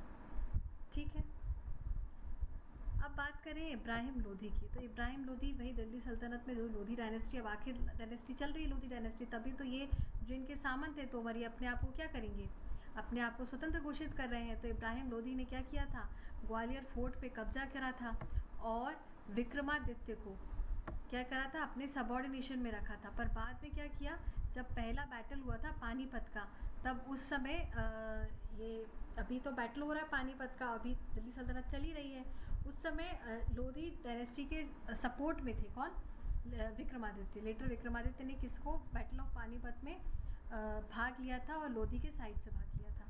तो आपको इतना याद रखना है, क्यों भाग लिया होगा, क्योंकि ग्वालियर फोर्ट का कब्जा किसके पास चला गया था, लोधी के पास चला गया था। ठीक है, और उसके बाद ये अपने आप में स्वतंत्र हो गए थे क्योंकि दिल्ली सल्तनत ही नहीं रही थी। राइट, चलो, अब इसके बाद हमको जो पढ़ना है मेन डायनेस्टी वो है हमारी Kachhap Ghat dynasty, very very important dynasty. Dynasty जो थी ये राजपूत डायनेस्टी में ही आई थी। ठीक है, राजपूत डायनेस्टी जो है, जैसे आपकी जो हमने इससे पहले पढ़ी डायनेस्टी, जो आपने इंडिया के पर्सपेक्टिव में कच्छवा राजपूत पढ़े थे आमेर के, ठीक है, जिनकी शादी हुई थी, कच्छवा प्रिंसेस की शादी हुई थी अकबर से, वही वाली डायनेस्टी जो है वही सेम फैमिली से बिलोंग करती है, कच्छप घाट डायनेस्टी। ठीक है, ये नॉर्थ वेस्टर्न पार्ट और सेंट्रल वेस्टर्न पार्ट में इन्होंने रूल किया है यहाँ पर। ठीक है, अब इसका एक बार हिस्टोरिकल बैकग्राउंड थोड़ा सा समझ लेते हैं। सबसे पहले तो ये जो कच्छप घाट डायनेस्टी थे, ये एक्चुअल में जो आपके सामंत थे, किस किस के सामंत थे, एक तो गुर्जर प्रतिहार और चंदेल के ये सामंत ही थे। बाद में क्या हुआ था, ये जब ये सब वीक हो रहे थे, किसके, चंदेल किंग जो थे, राजा चंदेल, उनके बाद राजा चंदेल में जो किंग थे विद्याधर, उनके ख़त्म होने के बाद चंदेल डायनेस्टी वीक होने लगी। और इसी का फ़ायदा उठाते हुए कच्छप घाट डायनेस्टी जो है उन्होंने अपने आप को क्या, इंडिपेंडेंट घोषित कर दिया था। क्योंकि क्या हो रहा था, विद्याधर की जब मृत्यु हुई थी उसके बाद क्या था, गजनवी जो है उनके रिपीटेड आक्रमण होना स्टार्ट हो गए थे। ठीक है। तो उस वजह से क्या था, गजनवी के आक्रमण होने की वजह से कच्छप घाट डायनेस्टी जो है उन्होंने अपने आप को इंडिपेंडेंट किया था और अपना जो डायनेस्टी है, अपनी खुद की डायनेस्टी जो है वो बना दी थी। तो ये सब चीज़ें जो पता चल रही हैं हमको, ये इसके लिए कहाँ पता चल रही हैं, तो आपको सास बहू इंस्क्रिप्शन है जो बहुत फेमस है, वहाँ से पता चलेगा। ठीक है, सास बहू इंस्क्रिप्शन से। राइटिंग तो आपको समझ में नहीं आएगी, बट हाँ मैं बोल भी रही हूँ। तो ये सास बहू इंस्क्रिप्शन जो है बहुत फेमस है, वहाँ से आपको पता चलता है इसके बारे में। ठीक है, और ये भी पता चलता है साथ में कि जो कच्छप घाट डायनेस्टी के रूलर रहे हैं, तो सबसे प्रोमिनेंट रूलर जो रहे थे स्टार्टिंग में वो लक्ष्मण थे, ऐसा पता चलता है। ठीक है, कौन थे? लक्ष्मण। ठीक है, लक्ष्मण, कोई बात नहीं, आप बाकी तो अब आप समझ गए होंगे। लक्ष्मण। कच्छप घाट का जो ओरिजिनल मीनिंग है, लिटरल मीनिंग हम बोलेंगे, वो है टर्टल किलर। ठीक है, और साथ में वज्रदामन जो है, राजा वज्रदामन, इनके इंस्क्रिप्शंस जो है ग्वालियर फोर्ट के उस पर बहुत सारे मिलते हैं, और काफ़ी सारा रिकॉर्ड हमको कच्छप घाट डायनेस्टी का ग्वालियर फोर्ट के अंदर देखने को मिल जाएगा। इसका डिक्लाइन देखें तो डिक्लाइन कुछ ऐसा होता है कि मुस्लिम इन्वेडर आए थे, गौरी मोहम्मद गजनवी के अटैक हो रहे थे, तब तक तो इन्होंने अपने आप को इंडिपेंडेंट घोषित कर दिया था। पर जब गौरी ने फिर बाद में अटैक करना स्टार्ट किया, तब इनको ग्वालियर फोर्ट से निकलवा दिया, और ग्वालियर फोर्ट से जब निकलवाया तो फिर क्या हुआ, ये लोग शिवपुरी एरिया साइड में जाके छोटे छोटे अलग अलग रूलर्स के रूप में फिर उन्होंने राज करना शुरू किया। तो बस कच्छप घाट डायनेस्टी में इतना ही है, उसके अलावा आपको अभी कुछ ऐसा खास नहीं पढ़ना है। हाँ, कच्छप घाट डायनेस्टी में 3 ब्रांचेस ज़रूर हैं कच्छप घाट डायनेस्टी की, वो आपसे पूछ सकते हैं, तो वो हमने पहले डिस्कस की हुई है, साथ में अभी मैं बता देती हूँ आपको। सबसे पहली जो डायनेस्टी है वो, मतलब जो सबसे पहले ब्रांच है वो है, एक तो आपकी देवकोंडा, ठीक है, इसको चंदोवा भी कहते हैं, एक तो नरवाल की नलपुर और ग्वालियर की गोपालगिरी। ये जो 3 ब्रांचेस में इन्होंने रूल किया था। ठीक है, और जो आपका ये नरवाल या नलपुर बोल रही हूँ, यहाँ पे आपको काफ़ी सारी कॉपर की प्लेट्स भी मिली हुई हैं। ठीक है, तो ये सब चीज़ें तो ठीक है, आपने ज़्यादा नहीं ध्यान देना है, ठीक है, इतना इम्पोर्टेंट नहीं है। कच्छप घाट डायनेस्टी के बारे में बस आपको ये ध्यान रखना है कि इसके, जी हाँ मैं ऐसा कर सकती हूँ,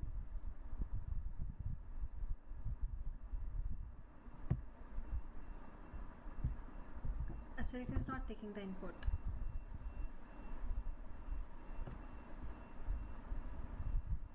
ग्वालियर की ब्रांच, देवकोट की ब्रांच और नरवर ब्रांच, ये बस आपको याद रखनी है। ठीक है, चलो अब आगे आ जाते हैं हम। अब नेक्स्ट जो पढ़ना है हमको वो है हमारी गोंडवाना डायनेस्टी ऑफ मध्य प्रदेश। ठीक है, कौन सी डायनेस्टी पढ़ रहे हैं अब हम? Gondwana dynasty of Madhya Pradesh.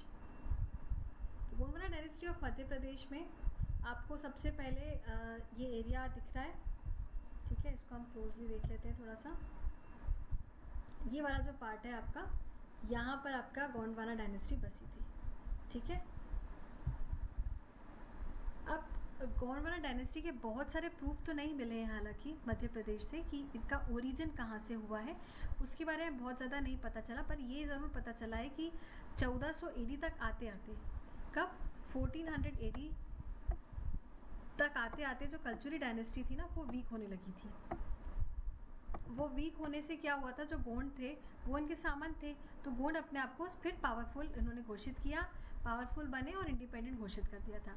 ठीक है, तो अब यहाँ पर आप देखो कि यादव राय जो हैं, इन्होंने इस्टेब्लिश की है गोंडवाना डायनेस्टी। कब इस्टेब्लिश कर रहे हैं? 1728 में। ठीक है, और अगर आपको गोल्डन पीरियड अगर पूछा जाए आपसे,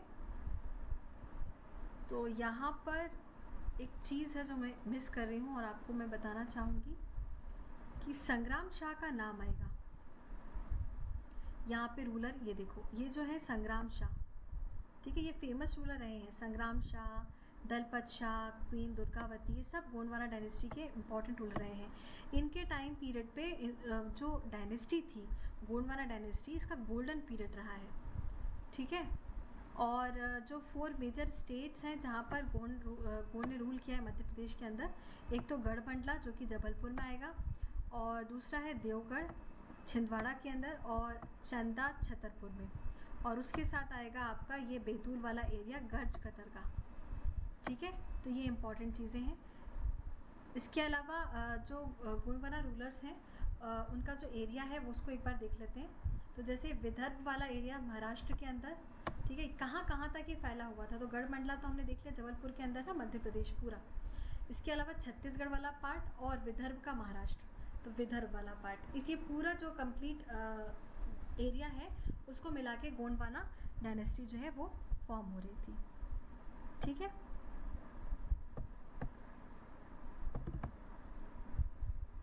अच्छा, जो संग्राम शाह है ना, इनके बारे में एक बात है कि संग्राम शाह जो थे इनके बेटे थे दलपत। ये जो दलपत शाह है ये संग्राम शाह के बेटे थे। इनकी शादी किससे हो रही थी? प्रिंस दुर्गावती से। ठीक है, और ये वही दुर्गावती हैं जिनसे लड़ाई किसकी हुई थी? अकबर की, अभी हमने पढ़ा था। ठीक है, तो ये याद रखिएगा। चलो अब आगे आ जाते हैं। अब ये वाला जो पार्ट मैं आपसे बात कर रही थी, ये जहाँ पर जो मुग़ल एम्परर हैं अकबर, इन्होंने अटैक किया था कहाँ पे? गढ़मंडला पे, और रानी दुर्गावती पे अटैक हुआ था, जिसमें अकबर ने कैप्चर कर लिया था स्टेट को। और जब मुग़ल एम्परर डिक्लाइन हुआ था, ठीक है, तब जो गोंड किंगडम है वो फिर किसके अंडर आ गया था? मराठा एम्पायर के अंदर आ गया था। पहले मुग़ल एम्पायर के अंदर आया था क्योंकि क्वीन दुर्गावती ने तो अपने आप को मतलब अपने आप को मार दिया था, तो ये जो गोंड किंगडम है वो मुग़ल के अंडर आ गया था। पर जब मुग़ल एम्पायर का पतन होना स्टार्ट हुआ, 1707 के आसपास होना स्टार्ट हो गया था औरंगज़ेब के बाद, तब उसके बाद मराठा एम्पायर के अंदर आ गया था ये। ठीक है, तो जो बहुत सारे गोंड किंगडम थे, ठीक है, उन्होंने 1857 का जो रिवोल्ट हुआ था वो उसमें किसके अगेंस्ट में थे? ये ब्रिटिश एम्पायर के अगेंस्ट में थे। और कौन कौन से थे गोंड? जैसे इम्पॉर्टेंट नाम है, जैसे शंकर शाह हो गए, रघुनाथ शाह, इनको तो तोप से उड़ाया था शंकर शाह और रघुनाथ शाह को, है ना, दोनों पापा और बेटे को। और Avanti by, queen Avanti by, है ना, ये सब 1857 के रिवोल्ट में ब्रिटिश के अगेंस्ट थे। चलो आगे देखते हैं अब क्या है खास। ये आपकी रानी दुर्गावती है ना, जिनके ऊपर अकबर ने अटैक किया था। चलो तो अब आ जाते हैं हमारी जो मेन दो डायनेस्टी बची हुई हैं, एक तो बुंदेला डायनेस्टी और फिर बघेलखंड डायनेस्टी। थोड़ा सा जान लेते हैं। जो बुंदेल डायनेस्टी है ये तो आपको मालूम है बुंदेलखंड वाला रीजन है, वहीं पर राज किया था। ठीक है, ये जो डायनेस्टी है राजपूत क्लेन से ही निकली थी। ठीक है, और इसको इस्टेब्लिश करने वाले थे वीर बुंदेला और मऊ मोहानी रीजन में, मऊ मोहानी रीजन ये कहलाता है, वहाँ पर इन्होंने इस्टेब्लिश की थी बुंदेला डायनेस्टी। ठीक है, और बुंदेला डायनेस्टी जो है इन्होंने जो खजुराहो के चंदेल हैं उनके बाद को सक्सीड किया था। तो जो बुंदेला का रूल था वो चंदेल के, खजुराहो के चंदेल के बाद आया था। ठीक है, the main centres of, I think voice proper आ रही है, the main centres of Bundel power, जो इनका मेन सेंटर था वो था महोबा, ओरछा और अजयगढ़। ठीक है, महोबा, ओरछा और अजयगढ़। और उसके अलावा आपको जो इधर पे याद रखना है वो ये कि जो एंशियंट चेदी टेरिटरी थी, हमने पढ़ा था ना, अवंती और चेदी दो महाजनपद थे, वो वाला जो पार्ट था वो विंध्याचल रेंजेस का, वो सारा जो है इसके अंदर आता था। किसके अंदर? बुंदेला डायनेस्टी के अंदर। ठीक है, चलो तो अब आगे देख लेते हैं। ओरछा के बारे में बात हो रही है। ओरछा स्टेट जो है आपका ये 16th सेंचुरी में बुंदेला रुद्र प्रताप सिंह के द्वारा इसको फाउंड किया था। किसको? ओरछा स्टेट को। ठीक है, ये रहा आपका ओरछा स्टेट। रुद्र प्रताप सिंह ने इसको इस्टेब्लिश किया था कब? 3 अप्रैल 1503 में। बेतवा नदी के किनारे है ये, है ना। और इसके अलावा जो फेमस रूलर्स रहे हैं जैसे भारती चंद, मधुकर शाह, वीर सिंह बुंदेला, जुझार सिंह बुंदेला, ठीक है, ये सारे जो हैं इम्पॉर्टेंट। अब जो नेक्स्ट हमको डायनेस्टी पढ़नी है वो है आपकी चंदेरी स्टेट, मतलब ओरछा स्टेट। ये हम पढ़ रहे हैं अभी बुंदेला ही डायनेस्टी, इसके अंदर अभी अपने ओरछा स्टेट देखा है। अब इसके बाद जो आ रहा है वो है चंदेरी स्टेट। तो भारत शाह बुंदेला, ठीक है, भारत शाह बुंदेला जो है वो अपनी इंडिपेंडेंस यहाँ से घोषित करेंगे। कहाँ से? ओरछा स्टेट से, और अपने आप को इंडिपेंडेंट घोषित कर देंगे। तो चंदेरी के अंदर एक चंदेरी स्टेट फिर से नया बन गया, बुंदेला के अंदर ही अंदर, मतलब भारत शाह बुंदेला ने अपने आप को इंडिपेंडेंट घोषित कर दिया। उसके बाद आएंगे पन्ना स्टेट में। तो पन्ना स्टेट में चंपत राय बुंदेला जो है ये ओरछा स्टेट के ही वो थे, मतलब उसी के सबऑर्डिनेशन में आते थे। तो चंपत राय बुंदेला ने अपने आप को भी स्वतंत्र घोषित किया और पन्ना स्टेट को स्थापित कर दिया। ये छोटे छोटे स्टेट जो हैं मेन जो आपके बुंदेला डायनेस्टी हम पढ़ रहे थे उसी में से निकल के आ रहे हैं। ठीक है, तो बुंदेला डायनेस्टी के अंदर हमने ओरछा स्टेट पढ़ा और ओरछा स्टेट के फ्यूडल्स कहीं ना कहीं रहे। तो चंदेरी स्टेट, पन्ना स्टेट, ये अलग अलग होकर अपने आप में स्वतंत्र हो गए। ठीक है, और फिर चंपत राय बुंदेला ने बाद में 1636 और 1641 एडी में ओरछा को ही ऑक्यूपाई कर लिया। ठीक है, और उसके बाद जो आएंगे छत्रसाल आएंगे इनके बाद। किसके बाद? चंपत राय बुंदेला के बाद आएंगे छत्रसाल। ठीक है, जिन्होंने पन्ना किंगडम जो है उसको अच्छे से इस्टेब्लिश किया। और बाद में छत्रसाल जो है ये औरंगजेब के साथ एक ट्रीटी साइन करेंगे जिसके अंदर जो है पन्ना स्टेट मुगल की आधिपत्य स्थापित करेगा, सोजनिटी जो है वो स्थापित करेगा। और छत्रसाल को, मतलब औरंगजेब ने छत्रसाल को फिर टाइटल दिया था किसका? राजा का, मनसब का, मतलब राजा का टाइटल दे दिया था। और मनसब 4000 की मनसब जो है उस समय दी जाती थी, मतलब आप ये समझ लो पेंशन मिलती थी। किसको? पन्ना स्टेट के राजा को। ठीक है, चलो तो ये आपने क्या कवर कर लिया है, ये ओरछा स्टेट हम पढ़ रहे थे बुंदेला डायनेस्टी के अंदर। ओरछा स्टेट के अंदर ही हमने चंदेरी स्टेट भी पढ़ लिया और पन्ना स्टेट भी पढ़ लिया। तो ये आपको मेन जो याद रखने हैं ना वो है इनके राजा। सॉरी, हाँ ये मैंने ऐसा लग रहा है इसी को इरेज कर दिया है। चलो, तो आपको मेनली याद रखना है राजाओं के नाम, किसने स्टैब्लिश की है और कौन कहाँ पे किससे लड़ा। जैसे ये सक्सीडेड बाय छत्रसाल, फिर छत्रसाल के बीच में और औरंगजेब के बीच में ट्रीटी हो रही है। तो ये सब इम्पॉर्टेंट चीज़ें जो हैं वो आपके दिमाग में फीड होनी चाहिए। ठीक है, अब आ जाते हैं बघेल डायनेस्टी मध्य प्रदेश की। तो बघेल डायनेस्टी जो है इसमें इम्पॉर्टेंट क्या है? सबसे पहले तो ये बघेल डायनेस्टी जो है ये स्टैब्लिश हो रही है कब? 13th सेंचुरी एडी में, 13th सेंचुरी में स्टैब्लिश हो रही है। और कौन? व्याघ्रदेव जो है राजा, वो इसको स्टैब्लिश करेंगे। ठीक है, इसका जो डेट है व्याघ्रदेव का वो 1234 का है, 1234 एडी। ठीक है, 1234 का।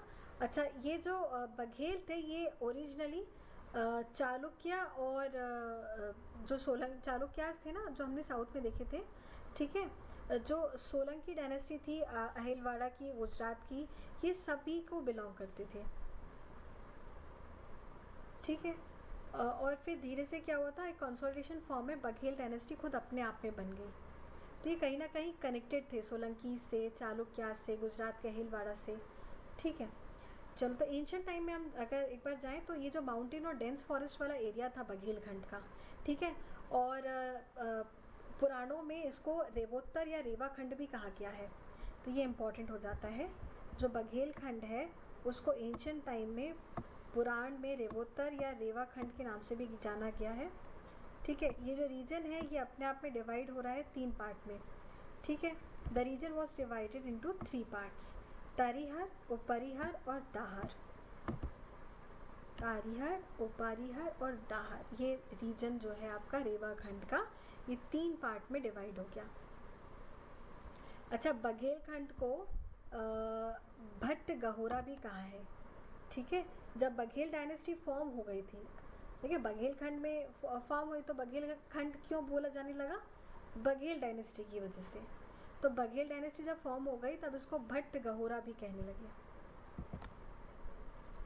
अब थोड़ा सा हिस्टोरिकल बैकग्राउंड एक बार देख लेते हैं इसका आगे बढ़ने से पहले। तो ये रेवा के पार्ट में देखो, यहाँ बुंदेलखंड और ये रहा आपका बघेलखंड, ठीक है, ये वाला एरिया। तो इसको एक बार हम अच्छे से देख लेते हैं। देखो क्या हो रहा है, आप हिस्टोरिकल बैकग्राउंड में आप समझना। जब मौर्य डायनेस्टी चल रही थी ना, उस समय हमने देखा था कि बरहुत स्तूप जो है वो अशोका ने बनवाया था, ठीक है। तो मौर्यन डायनेस्टी के अंदर जो कंट्रोल था उस समय किसका था, अशोक का था, ठीक है। और अशोक ने ही बरहुत स्तूप की स्थापना करवाई थी। उसके बाद कौन आया था, शुंग डायनेस्टी आई। तो शुंग डायनेस्टी ने क्या किया था, बरहुत स्तूप का रिनोवेशन करवाया था। उसके बाद कौन आए थे, गुप्ता डायनेस्टी आ गई थी। तो गुप्ता डायनेस्टी की जो फ्यूडरीज थी, जैसे आतविक किंगडम, उसके बाद फिर कलचुरी है वंश आया, कालिंजर, चंदेल वंश आया, ये सब उसकी फ्यूडरीज आई। उसके बाद हमने क्या देखा, जब मुस्लिम्स का या इस्लामिक इन्वेजन होना स्टार्ट हुआ, तो यहाँ पर खलबली मचने लगी। किसके अंदर, मतलब ये जो आपका इंडिया के अंदर जो डायनेस्टी चल रही है, अभी हमने क्रोनोलॉजी देखी ना, अशोक देखा, फिर शुंग डायनेस्टी देखी, फिर उनकी फ्यूडेटरीज देखी, ठीक है। तब जब मुस्लिम इन्वेडर्स आने के बाद जो मेन डायनेस्टी थी उनके अंदर खलबली मची, और जो स्मॉल किंगडम्स थे वो अपने आप को इंडिपेंडेंट घोषित, हम यही देखते हुए आ रहे हैं, इंडिपेंडेंट घोषित करने लगे फ्यूडेटरीज अपने आप को। तब उसी समय दो बघेल ब्रदर्स, ठीक है, 2 बघेल ब्रदर्स जो हैं वो गुजरात से आए, और उन्होंने अपनी इस तरफ गुजरात से आने के बाद, इस तरफ आने के बाद अपना एक किंगडम जो है बघेल डायनेस्टी उसको इस्टेब्लिश किया, ठीक है। और अगर बघेल रूलर्स जो हैं, इनका जो ओरिजिन है वो आप ट्रेस कर सकते हो चालुक्या से, जो कि कहीं ना कहीं बिलोंग थे सोलंकी डायनेस्टी, कहाँ की, जो गुजरात में थी, है ना। तो वहीं से इनका जो ट्रेस आप देख सकते हो। अब देखो इसमें ना बघेलखंड, जो बघेल डायनेस्टी है उसमें बहुत सारे रूलर्स आए हैं, ठीक है।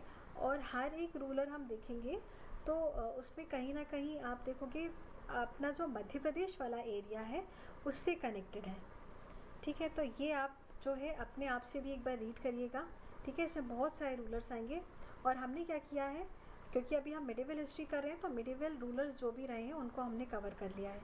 इसमें मैं आपके साथ सिर्फ इम्पॉर्टेंट वाले जो हैं वो डिस्कस करूँगी। जैसे आपको सबसे पहले दिख रहा है भीमल देव। तो भीमल देव जो हैं इन्होंने स्टैब्लिश की थी क्या, बघेल डायनेस्टी जो है बघेलखंड रीजन में इन्होंने इस्टेब्लिश की थी भीमल देव ने, कब, 1236 AD में, ठीक है। कहाँ पर, गहोरा में, इसलिए इसको नाम क्या दिया था, भट्ट गहोरा। तो आज का जो प्रेजेंट चित्रकूट है वहाँ पर, प्रेजेंट चित्रकूट के अंदर, ठीक है, भीमल देव ने इस्टेब्लिश की थी बघेल डायनेस्टी, डन। उसके बाद जो है अनीक देव आएंगे, जो कि भीमल देव के बेटे हैं, और इनका जो एक्सपेंशन है गहोर जागीर का, स्मॉल किंगडम से ये एक्सपेंड करेंगे, ठीक है। उसके बाद आएंगे आपके वरण देव। वरण देव जो हैं Bihar king accepted Baghelkhand dynasties, okay okay, नहीं ये इतना इम्पोर्टेंट नहीं है आपको। उसके बाद जो देखना है बुल्लार देव आएंगे।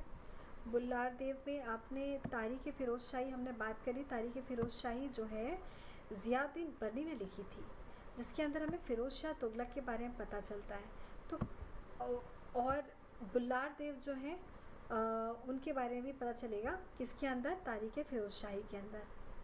और इन्होंने, किसने, बुल्लार देव ने महाराजा धीराज की उपाधि भी गेन की थी, ठीक है। तो ये थोड़ा सा इम्पोर्टेंट हो जाता है। फिर है वीरम देव बघेल, ये बुल्लार देव के ग्रैंडसन है। साथ में इन्होंने बांधवगढ़ फोर्ट जो है उसको जीता था, ठीक है, ये इम्पॉर्टेंट है। और इन्हें तारीख़ मोहम्मदी या फिर नीरम ऑफ द एरा भी कहा गया है, ठीक है। चलो बाकी आप ये सब चीज़ें एक एक बार अपने साइड से रीड कर सकते हो। तो मैं आपके साथ यहाँ पे इम्पॉर्टेंट चीज़ें रीड कर रही हूँ जो कि मुझे लगता है एमपी के लिए इम्पॉर्टेंट है। जैसे नरहरि देव के बारे में जब पढ़ोगे आप, तो नरहरि देव में इन्होंने क्या किया था, कोई भी फ्रेंडली रिलेशंस नहीं रखे थे जब सुल्तान, जो खिलजी सुल्तान थे मालवा में, ठीक है। और इसके अलावा हम आ जाते हैं, देखो संग्राम शाह, वीर सिंह बघेल के बारे में थोड़ा सा देख लेते हैं। ठीक है, ये एक स्किल्ड डिप्लोमेट रहे हैं और इन्होंने सिकंदर लोधी से अच्छे खासे रिलेशंस रखे थे। साथ में इन्होंने संग्राम शाह को और उनके बेटे को प्रोटेक्शन दी थी जब after he revolted against father. ठीक है, और उसके अलावा यहाँ पर आपके पास ऐसा इम्पोर्टेंट कुछ है नहीं। ठीक है, चलो अब आगे आ जाते हैं। अब है वीर भानु बघेल। तो वीर भानु बघेल जो है ये आपके हुमायूं के कंटेम्प्रेरी रहेंगे। हुमायूं का टाइम पीरियड जो है ना, और शेरशाह सूरी का टाइम पीरियड उस टाइम पे रहेंगे। ठीक है, ये ऑथर रहे किसके, वीर भानुदया काव्यम के। और ठीक है, बाकी सब आप ये रीड कर सकते हो। इसके अलावा भी इसमें और कुछ ऐसा इम्पोर्टेंट नहीं है। फिर आ जाते हैं रामचंद्र बघेल। तो रामचंद्र बघेल जो हैं ये मुग़ल एम्परर अकबर के कंटेम्प्रेरी रहे। ठीक है, क्योंकि वहाँ पर मुग़ल पीरियड चल रहा था और यहाँ पर जो है आपका बुंदेलखंड साइड में जो रूलर चल रहा था वो हम देख रहे हैं, सॉरी बघेलखंड में। ठीक है, हाँ ये इम्पॉर्टेंट है, देखो तानसेन ग्वालियर से थे तो इन्होंने पैटर्नाइज किया था किसको, तानसेन को, ये इम्पॉर्टेंट हो जाता है। और साथ में इन्होंने अपनी कैपिटल जो है वो शिफ्ट करी थी भट्टगहोरा से बांधवगढ़ 1564 AD में, तो फिर ये यहाँ पे इम्पॉर्टेंट हो जाएगा आपके लिए।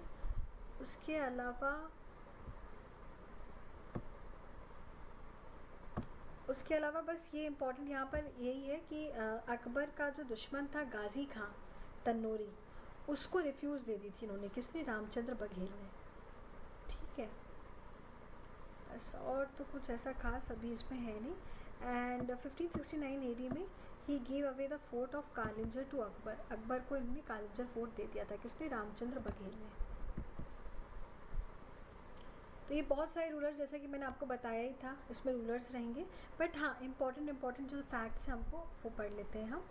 जैसे वीरभद्र देव है, वीरभद्र देव जो है इन्होंने भी मुग़ल के कोर्ट में सर्विसेज दी थी। साथ में इन्होंने 2 टेक्स्ट लिखे थे संस्कृत के अंदर, जैसे एक तो कंडरपा चूड़ामणि और दश कुमार पूर्वा कथासार।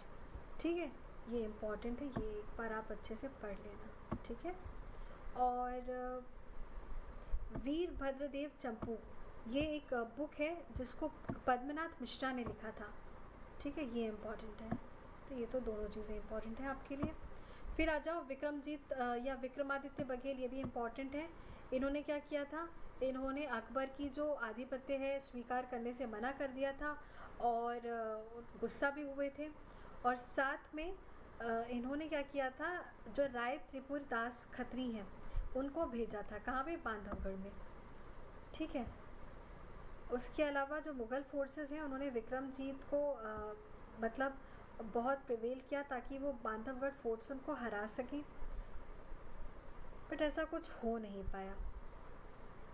बाद में अकबर की जब मृत्यु हो जाती है 1605 में, तब विक्रमजीत जो है वो दोबारा से रूलर बन जाते हैं और अपनी कैपिटल जो है वो रीवा करते हैं। ठीक है, he made his capital Rewa. 1610 AD में उन्होंने बांधवगढ़ फोर्ट पे रिवोल्ट किया था, पर उस समय जहांगीर थे, तो जो इनकी युद्ध था, जो दुश्मनी थी वो रह जाती है, तो वो हो नहीं पाती है। ठीक है, तो ये कुछ इम्पॉर्टेंट रूलर्स हैं बघेल डायनेस्टी के। ठीक है, जो आपने एक बार देखना है, एक बार ये आप रीडिंग कर लोगे ना, उतना इनफ है। ठीक है, तो फ्रेंड्स ये हमारा आज का लेक्चर हो गया, जिसके अंदर हमने अपना मिडिवल हिस्ट्री का पार्ट 2 कवर किया और हमने जितनी भी डायनेस्टीज़ थी मध्य प्रदेश की, पर्टिकुलरली डायनेस्टी हमने देख ली, परमार डायनेस्टी, कलचुरी डायनेस्टी, कच्छप घाट डायनेस्टी, ये सारी डायनेस्टीज़ हमने कवर कर ली। साथ में जो पूरा मिडिवल हिस्ट्री है वो इस पूरे लेक्चर में हमारा कंप्लीट हो गया है। बहुत सारा फैक्चुअल डेटा जो है, जो एग्ज़ाम पॉइंट ऑफ व्यू से ज़रूरी है, वो मैंने फैक्चुअल डेटा आपके साथ शेयर किया है, और अगर कुछ मुझे लगेगा तो हम आने वाले लेक्चर्स में उसको कवर करते चलेंगे। तो आज के लिए बस इतना ही, मिलते हैं फिर नेक्स्ट वीडियो में। अब हमारा जो मॉडर्न हिस्ट्री वाला पार्ट है उसको हम कवर करेंगे अपनी नेक्स्ट क्लास में।